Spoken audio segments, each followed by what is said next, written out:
Raquel is an Oracle licensing specialist. We help people right-size their Oracle licensing estate, optimizing Oracle licenses, and dealing with Oracle and making sure they have the right licenses for their usage. We're here today to talk about Oracle Unlimited license agreements. It's a particularly complicated area that a lot of people have trouble discussing and understanding. So we're here just to introduce the concepts.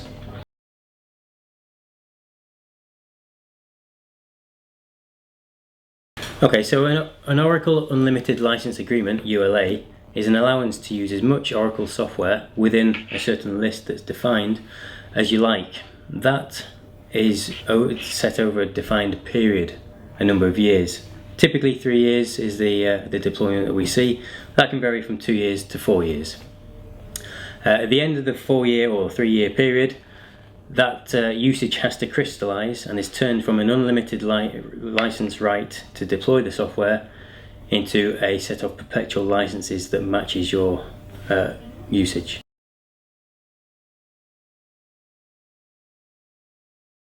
Okay, so the biggest reason that people will consider an unlimited license agreement is, of course, you get the potential to deploy as much of that set list of software as you like within a period. So you can literally fill your boots, use as much of that software as you like within that period. Another advantage of a ULA is you get fixed support fees. So the support fees are fixed at the front, at the beginning when you negotiate the ULA, your support fees are set at that point.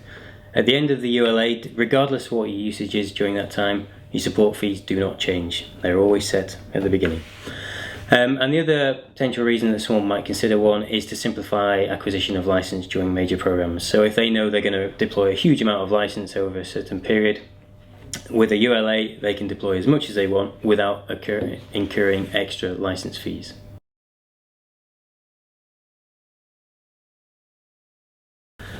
So there's a lot of misconceptions about a ULA that we see across customers who are thinking of a ULA, customers who already have a ULA. So the biggest misconceptions are that there's a true-up at the end of the license agreement. So people believe that whatever license they've increased by during the period, that they then need to pay extra capital on top of that to buy more license to true-up. That's not the case. You get the unlimited license agreement at the start, you can use as much software as you want. There's no change to your fees. Whatever fees are started at the beginning remain at the end.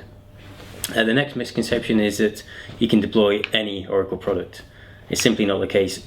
A ULA will apply to a very specific set of products. That can be 20, 30 products, or it could be 4 or 5 products.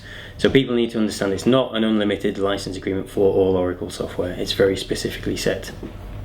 And the final one is that people believe that a ULA requires no management, or it's a fix and forget. You buy a ULA and you don't need to do anything further with it. In reality, you actually need to control it more than you would with normal licenses, because if people hear the words unlimited and Oracle, they'll go off, install lots of software, you won't be able to track it, you won't be able to declare how much you're actually using, and you'll end up in a bigger mess at the end of it because of that. You forecast your deployment over a 3-year period, or whatever the term of the ULA is. Can you forecast that well enough to make sure that you're going to be able to build an effective business case? Will you be able to justify that extra capital spend initially in order to justify buying a ULA? Is it going to be cheaper than buying the same amount of perpetual license, for example? The next very important point is that once you've agreed your support costs and you've bought into a ULA, those support costs are wrapped into your agreement forevermore. You'll never be able to reduce your support. So the support for a ULA is built up from all your previous support costs for those products that are in the ULA. The support costs for the ULA itself, they're all bundled up into a single support cost. You'll never be able to divide that support cost. You'll never be able to go back or reduce that. And the final thing is, can you declare that ULA accurately at the end of the period? If you haven't got a handle on what software is deployed, how much is deployed, where it's deployed, then you won't be able to declare it effectively. You'll be forced into buying another ULA. Without being able to declare it properly, then you'll be just spending the same amount of money for exactly the same rights that you already had, i.e. spending more money to deploy the same amount of software again. We can help people considering a ULA, people who are currently managing a ULA and anyone who's coming up to declaring a ULA. We can help end to end all aspects of ULA management.